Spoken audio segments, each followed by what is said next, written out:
근데 얘는 힘을 전혀도 안 넣고 한글 하나도 안 넣고 줄리라는 이름을 썼다는 얘기를 합니다. 줄리. 네, 저희도 네. 이제 줄리라고 확인을 해서 네.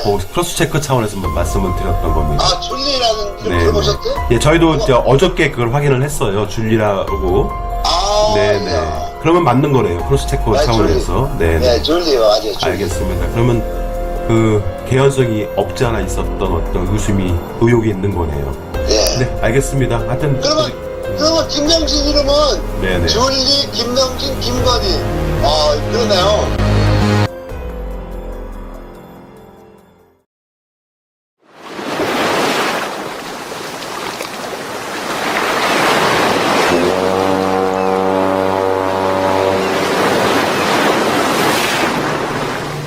지금으로부터 17년 전인 2003년 만 30세의 젊은 여성이 있었다. 열린공감TV는 어느 한 개인의 사생활에 대해 파헤치려 하는 것이 아니다. 그녀는 평범한 사람이었다. 그런데 어느 날 그녀와 그녀의 어머니 두 모녀는 어느 한 사건의 중심에 서게 되고 그녀들은 일확천금인 약 53억 원에 이르는 돈을 독식하기 위해 두 사람의 인생을 철저하게 망가뜨려 버린다. 정상적인 거래였더라면 아무 문제가 없었을지도 모른다. 하지만 그녀들의 욕심은 끝이 없었고 그 욕심을 지켜내기 위해 대한민국 최고의 막강한 공권력인 검사를 이용한다. 어떻게 이런 일이 가능했을까? 평범했던 그녀들이 어떻게 검사들과 인연을 맺고 그 어마어마한 돈을 독차지할 수 있었던 것일까? 열린공감TV는 이러한 엄청난 범죄를 저지르고 두 사람의 인생을 철저하게 유린했으며 심지어 그중 한 명은 이 세상을 떠나버린 17년이 지난 지금까지도 끝나지 않고 여전히 진행 중인 이 사건이 이렇게 흘러오게 된 배경을 찾아 나섰다. 어쩌면 그녀들은 하루빨리 공소시효가 만료되기만을 학수고대하고 있을지도 모른다. 하지만 진실은 드러나는 법. 이제 그 진실의 첫 관문인 그날로 과거로 돌아가 보고자 한다. 열린공감TV가 추적한 본 내용은 팩트임을 입증할 수 있는 자료들은 존재하지 않는다. 이유는 이 사건을 증명해줄 장소가 이 세상에 남아있지 않기 때문이다. 그러므로 지금부터는 팩트라고 단정할 순 없다. 소문이며 기억이고 합리적 의심이다. 그러므로 지금부터 과거에 있었을지도 모를 일들에 대해 확정적 단언은 하지 않겠다. 또한 제보한 분들의 기억과 제보가 과정되거나 부풀려졌을 수도 있다. 하지만 열린공감TV가 팩트로 확인된 내용들도 분명 존재한다. 일부 수구 언론들이 하는 수법인 진실과 허위를 교묘하게 짜집기에 마치 전체가 팩트인 양 떠들고 싶진 않다. 지금부터 이야기는 허상이고 가상일 수도 있단 것이다. 하지만 충분한 개연성이 있으며 지금의 사건 전개 과정에서 이렇게 흘러온 배경과 그 첫 매듭을 풀 수 있는 매우 중요하고 결정적인 단서이기에 그때 그 당시로 돌아가 보고자 한다. 이름 김명신. 지금은 그녀에게서 존재하지 않는 이름이다. 하지만 그녀의 이름은 당시 만 30세의 젊은 시절에는 분명 김명신이었다. 그녀는 일찍 아버지를 여겼다. 그녀의 모친 최운수는 1990년 초반 경기도 남양주 화도읍에 위치한 호텔 프리즘이란 모텔과 미실형 휴게소를 운영했다. 건물 이름이 호텔이지 모텔이다. 당시 해당 모텔은 뉴월드 호텔이란 이름으로 영업을 했다. 하지만 이 모텔은 1993년 9월경 북한강변 일대 러브호텔 영업으로 불법 증개축에 따른 대대적인 의정부 지검에 의해 단속된다. 당시 최운수는 구속된 러브호텔 업자들과 달리 불구속 입건된다. 당시 그녀를 불구속시킨 담당 검사는 홍만표 검사였다. 그녀를 불구속해서 벌금형 정도로 나서서 해결해준 사람은 그녀의 첫 동고남인 김모 씨였다. 김 씨는 당시 지인의 소개로 담당 검사인 홍만표 검사를 소개받는다. 홍 검사의 장인이 소개받은 지인이었던 것이다. 어쩌면 그녀는 당시 검사의 힘, 공권력을 자신의 편으로 만드는 것이 엄청난 것이란 것을 알게 된 계기가 아니었을까 짐작한다. 벌금 150만 원. 아, 그러면 불구속되고 나서 벌금 150만 원을 받았군요. 홍만표가 수사검사에서 홍만표. 아, 당시 그 수사검사가 홍만표였나요? 네, 홍만표. 그 홍만표 수사검사가 벌금으로 해줬단 말씀이신 거죠? 네, 누가 백을 써가지고. 그럼 이때부터 이제 검사의 힘을 알게 된 거네요. 아, 그러죠. 그때 구속된다고 한 것을 내가 빼줬어. 어떻게 빼줬죠? 어떻게 부탁을 했더니 홍만표 검사 그 장인이라고 알아가지고 빼줬어. 아, 그러니까 선생님이 그 홍만표 검사 장인과 아는 사이셨나요? 내가 아는 사람 다른 데가 또 주인한테 부탁을 했더니 그걸 연결돼가지고 그래서 빼줬어. 흔히 말하는 한 달이 건너서 이제 소개를 받으신 거군요. 그렇지. 그 당시에 제가 알기로는 뭐 많은 사람들이 다 구속이 됐는데, 네? 그 당시에 많은 사람들이 다 구속이 됐는데, 네. 예, 그 최은수 씨만 그 불구속이 됐더라고요. 그럼 내가 빼줬으니까 됐다니까. 그러셨군요. 그 사건 이후 뉴월드 호텔은 호텔 프리즘으로 이름을 변경한다. 그리고 지금 외관은 그대로 사용하고 온요양원으로 변경 사용 중이다. 러브 호텔이 요양원이 된 것이다. 그러면 그 온요양원은 누가 운영하는 것일까? 바로 최은순의 아들이 대표로 운영 중이다. 최은순의 아들 김준호는 GS건설을 나와 주 ESIND라는 부동산 개발 회사를 설립한다. 자, 여기서 우리가 주목해야 할 부분은 최초 2006년에 만든 주 ESIND는 경기 남양주시 북한강로에 위치했었다. 그런데 이 회사가 서울 강동구 암사동 500번지로 이사를 한다. 그 암사동 건물, 어디서 많이 들어본 건물이다. 바로 2013년 4월 15일에 최은순이 이 건물을 담보로 신한상호저축은행에서 26억 원을 대출을 했고, 이때가 잔고증명서를 처음으로 위조한 후 2주일이 지난 시점으로 돈을 빌린 곳은 주식회사 인터베일이라는 투자자문사였으며 그 회사의 대표가 바로 잔고증명서를 위조한 김건희 친구 김혜성인 것이다. 김혜성은 김건희를 만나게 된 것은 서울대학교 EMBA 과정에서 동기로 만나게 되었다. 이 둘이 만나게 되는 계기는 신한상호저축은행이 존재한다. 최은순의 아들이 대표로 운영 중인 회사가 그 온요양원이라는 것을 이제 운영을 하고 있는데, 그 아들이 김준우라는 아들인데 GS건설을 나와서 주 ESIND라는 부동산 개발 회사를 설립을 한 걸로 알고 있는데, 이게 처음에는 남양주 북한강로에 위치를 했었어요, 이 회사가. 그런데 이 회사가 어느 날 갑자기 서울 강동구 암사동 500번지로 이사를 합니다. 그 암사동 건물 어디서 많이 들어본 건물 아닌가요? 그 암사동 500번지 건물인데요. 네. 그 내 돈 받아가지고 산 거예요. 그때. 그렇죠. 예. 그 건물이 2013년 4월 15일 날 최은순이 그 건물을 담보로 해갖고 신한상호저축은행에서 26억 원 대출을 받았는데, 그때 잔고증명서를 처음 위조한 후 2주일이 지난 시점이거든요. 그리고 돈을 빌려간 곳이 주식회사 인터베일이라는 투자자문회사였는데, 그 회사의 대표가 바로 잔고증명서를 위조한 김건희 씨의 친구인 김혜성 씨거든요. 이게 다 연결이 되는 것 같은데. 그렇죠. 최은수가 담보 제공을 하고. 네. 그렇죠. 저기 차주, 그러니까 채무자는 김예성으로 돼 있죠. 네네, 맞습니다. 네, 그러니까 그렇게 된 거예요. 이제 신용 같은 것이 있기 때문에 이제 짜고 이제 막 구색을 맞춘 거겠죠. 네. 야. 네, 그러니까 일단 암사동 500번지에 그러니까 500번지인데 암사동. 네. 2004년도에 그걸 취득해요. 네. 최은수가 계약서도 어디 있을 거예요. 네. 결국에는 이게 그러면은 그 김혜성이한테 그 잔고증명서를 위조하는 대가성의 어떤 뇌물이네요. 아마 제가 알기로는요, 잔고증명 하나에 국한된 게 아니고, 네네. 여러 가지로 얽힌 경제 공동체 아닌가? 김혜성하고? 네, 김혜성하고. 근데 김혜성이가 최근에 그 밝혀진 바에 의하면 신한상호저축은행 그 건물에 본인의 사무실이 있었다고 하더라고요. 그 최근에 밝혀진 게 아니고 오래됐어요. 그 건물에 있으면서. 네. 그 건물 내 그 건물 내 개인 사무실인지 아니면 신한저축은행의 무슨 관련된 사무실인지는 위장 간판 걸고 그 국민 사찰하던 식으로 네네. 저기도 조직적으로 어떤 그런 편제에 속해 있던 것인지 그것은 알 수 없으나 네네.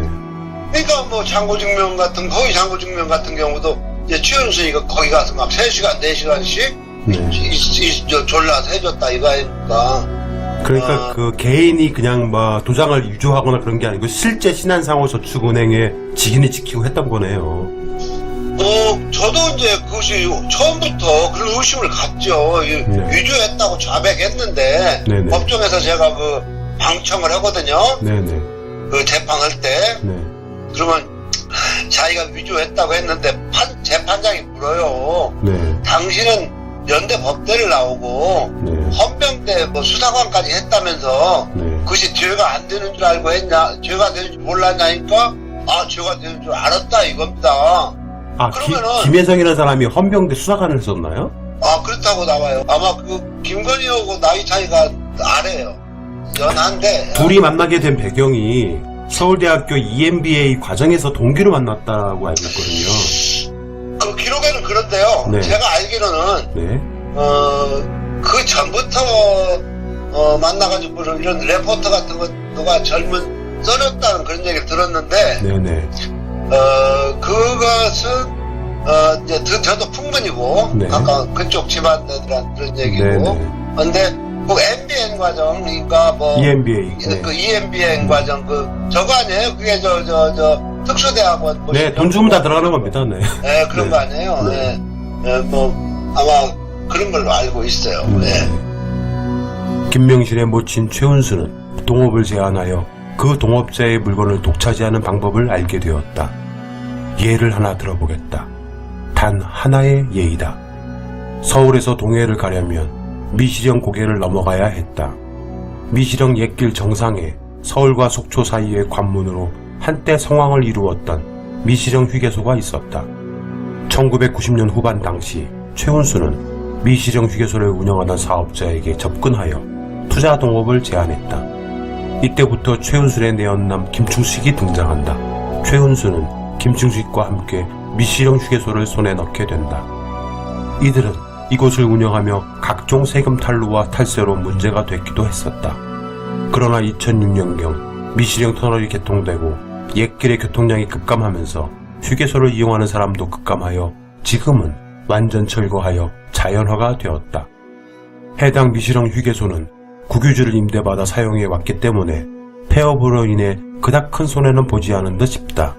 그들이 탈세 등을 한 것에 비추면 말이다. 부실채권 등으로 나온 건물이나 토지를 경매로 사들여 되파는 방식으로 재산을 불렸는데 그 과정에서 동업자들과의 송사는 그녀의 무기였다. 그녀는 송사에 있어 공권력을 이용하는 방법을 그때부터 터득한 것으로 추정된다. 또 흥미로운 사실은 최은수는 방주산업, 충은산업, BJNT, 엠파크, 슈프림캠, 한국교양문화원 등 다양한 업체를 설립해 대표이사나 사내이사로 이름을 올렸다는 점이다. 그녀가 최 회장으로 불리게 된 이유이기도 하다. 이 중 엠파크는 노덕봉이라는 또 한 명의 엄청난 피해자를 만들어낸다. 아니, 노덕봉 씨뿐만 아니라 엠파크에 투자했던 수많은 피해자들이 아직도 피해를 호소하며 시위 중이다. 최은순에게는 이남 이녀의 자식이 있다. 그중 큰딸은 현재 미국에서 살고 있다. 그 큰딸의 이름은 김진인데 그녀의 자녀들이 미국에서 여러 특혜를 받으며 교육을 받는 것으로 보인다. 그 특혜의 뒷배경에는 나경원 전 미통당 의원과 현 김재호 부장판사 부부가 있는 것으로 의심된다. 아마도 그런 이유로 최근 나경원 전 의원에 대한 압수수색 영장이 모두 통째로 기각이 된 것이 아닌가 하는 합리적 의심이 든다. 그리고 최은순의 막내 아들 김는 현재 말레이시아에서 살고 있는데 안양대학교 부정입학 의혹이 있으며 돈라는 프랜차이즈를 만들어 사업 설명회를 하던 중 연회장 싱글렐라가 떨어져 사람이 다치는 사건이 벌어졌다. 하지만 이를 제대로 기사화한 곳이 한 곳도 없었다. 당시 최은수는 사위 윤석열이 보도를 막아주었다고 주변에 자랑하고 다녔다고 한다. 그 최은순이가 여러가지 회사를 설립을 해서 대표이사나 사내이사로 이름을 올렸는데 예. 혹시 들어본 이름이 있는지 한번 알아봐 주세요. 그게 말입니다. 네네. 아주 그 페이퍼 컴퍼니라고 하죠. 네네. 유식하게 얘기하면. 네. 최은순이가 가지고 있다가 그 지금 내연남 김충식으로 되어 있는 이름 주거지. 네네. 거기에 여러 회사가 아마 법인을 만들어가지고 네. 거기서 이제 법인에다 사람들한테 투자를 시켜요. 네. 뭘 하면 돈 많이 남는다. 네. 그래가지고는 투자를 시켜가지고 돈을 달라고 하면은 네. 법인이 손실이 났는데 어떻게 돈을 주냐. 네. 근데 법인에 투자했지만 지금 둘이 다 쓴 거예요. 그렇죠. 써놓고는 네. 그럼 돈을 안 줘요. 떼먹고 그래요. 불러보세요. 방주산업, 방주산업 그것은 맞아요. 있었어요. 충원산업. 충원산업이 네. 그게 김충식이 충자하고 최은 최은순이 은자입니다. 그게 알겠습니다. 그게 그 사기꾼 회사예요. 그게 네. 그다음에 BJNT. DJNT가 아마 충원산업에서 이렇게 그것도 아마 주소지가 네. 송파구로 돼 있을 것 같은데. 알겠습니다. 한번 불러봐요. 내가 네. 확인해 봅시다. 네. 다음에 슈프림캠. 슈퍼링캠. 네, 슈프림캠. 그게 누구냐면요. 네. 전에 네. 기독교 은행이가 만든다고 네. 한 얘기 들어봤어요? 네네. 기독교 은행 만든다고 한 네네. 강모라는 목사가 설립을 해가지고 그 돈을 받아가지고 이 법인을 만들었습니다. 만들어가지고 내가 두 번째 진역 가가지고 네.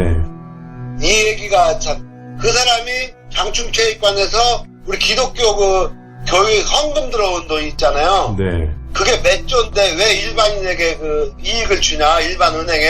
네. 우리가 기독교 은행을 만들자, 이명박 정부 때. 네. 그래가지고 많은 피해자를 양산했거든요. 네네. 그 사람하고 만드는 게 아까 슈퍼캠인가 그러죠. 슈프림캠. 그래가지고 여기 치은순이가 여기 사내이사로 들어가요. 네네. 이 회사 그러죠. 네. 김충식도 들어가고. 네네. 예. 아마 거기서 얻어진 투자자들한테 받은 돈을 가지고 네. 막 미국으로 어디로 다닙니다. 네. 그런 게 있어요. 근데 아까 제가 이제 건너뛰었지만 내가 남북교도소에 있으면서 네네. 두 번째 진역 가가지고 네. 거기서 우연찮게 강보영을 만나요. 만나요. 그래갖고 이제 김충식 얘기랑 해요. 최은순 얘기랑. 네. 근데 왜 그 얘기를 내가 하냐면은 네. 강보영이가 중형을 선고받고 갔어요. 7년인가 거의 10년 가까이. 네네. 그때 서울지검에서 수사를 했거든요. 이 네. 사건을. 네. 거기에는 김충식, 최은순도 연루되어 있는데 네. 강보영이만 가요. 그게 몇 년도죠? 10년도 11년도. 그러면은 윤석열하고. 윤석열이가. 네, 동거 중이었군요. 네네. 윤석열이가 중수 1부장 하다가. 12년도에 결혼했으니까, 그때는. 중앙지검 특수 1부장인가 할 때, 그때 그 무렵일 거예요. 네, 그러니까 동거 중이는 시기였네요. 그렇죠. 동거생활 할 때. 네. 17층 100평짜리 살 때죠. 네. 한국교양문화원.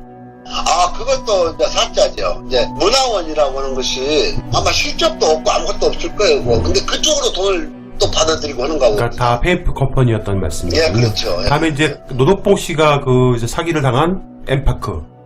엠파크. 네. 네. 추모공원 시행사는 맞아요. 그거는. 네. 그러니까 아무튼 노덕봉 씨가 김충식으로부터 사기를 당해서 네. 그 당시에 수사했던 수많은 피해자들이 아직도 있는 그런 거잖아요. 그건. 그렇죠. 그 시행사. 예. 네. 예.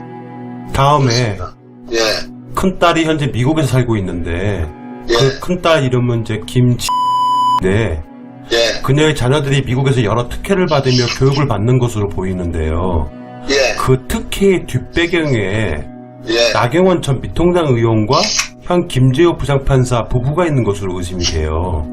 그래서 아마도 그런 이유로 최근 나경원 전 의원에 대한 압수수색 영장이 모두 통째로 기각이 되거나 예. 정대태 선생님에 대한 사건에 대해서 김재호 부장판사가 병합을 해준다고 하고 시간만 즐기기도 했다라고 판단이 되거든요. 어떻게 생각하세요? 제가 확인해 주실 수 있는 것은요. 네.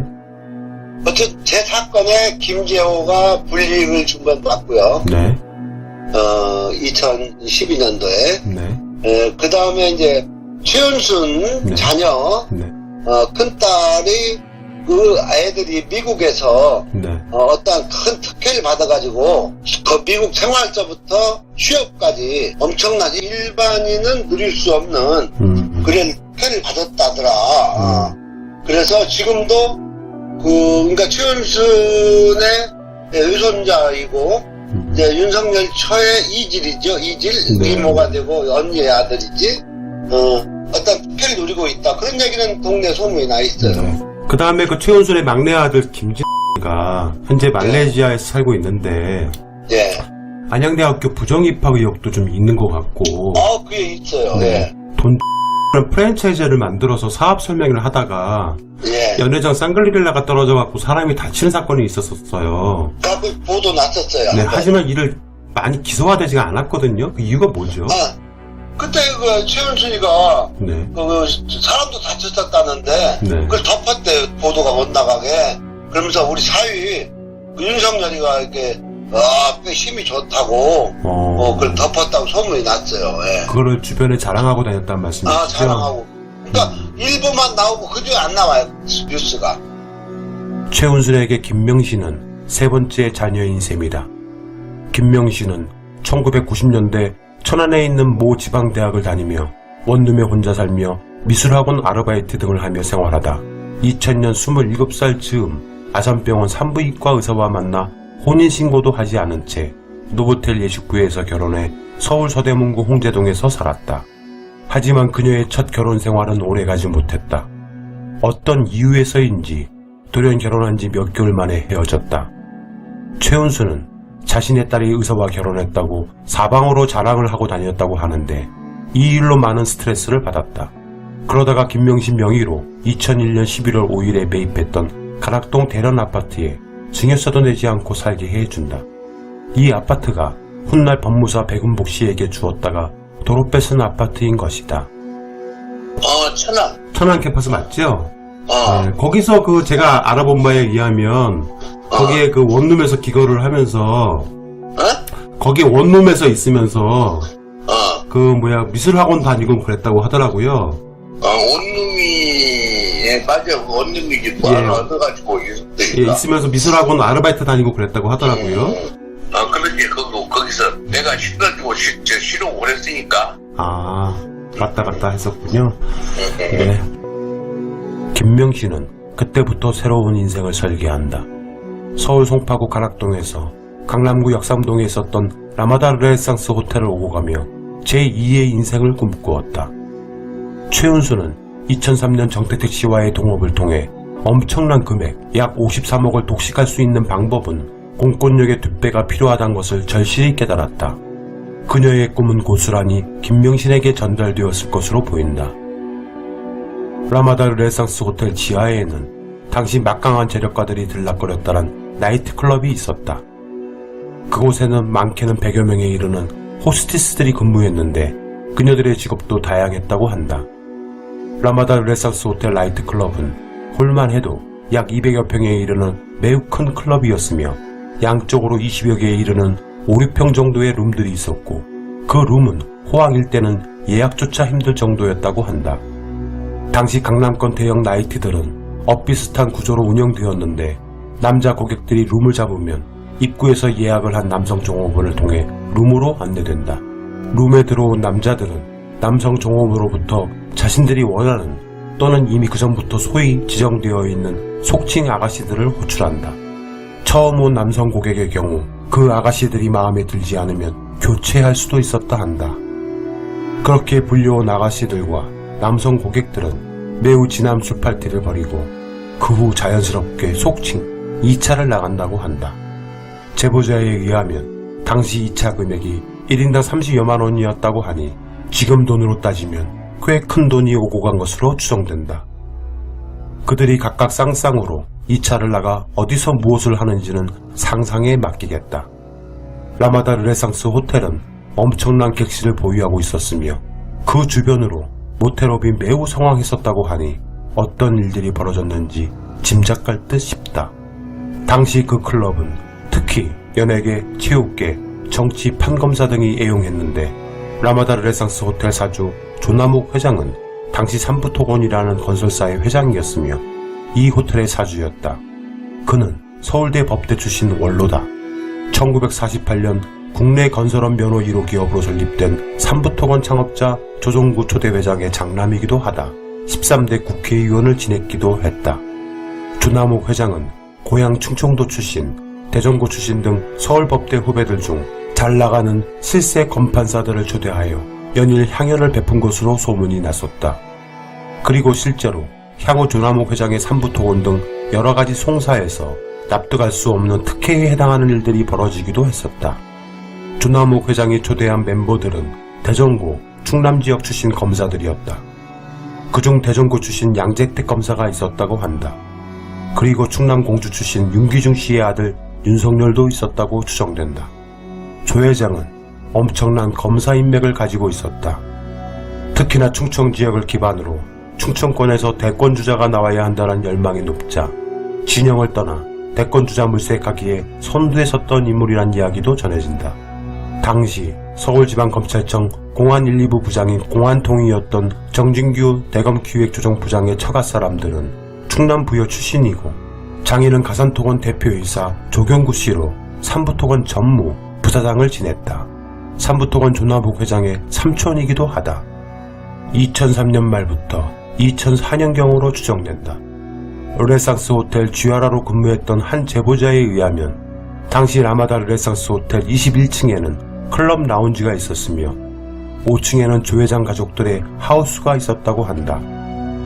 조 회장은 21층 라운지에서 서빙을 하는 여직원에게 몹쓸 짓을 하다 여직원이 놀라 울자 수표 10만원을 손에 쥐어줬다고 하며 지하 나이트클럽에서 소위 A급 여성들을 클럽 라운지로 불러 3층 일식당에서 식사를 한 후 5층 자신의 하우스로 데려가기도 했다는 등 문제가 많은 사람이 아니었나 추측해본다.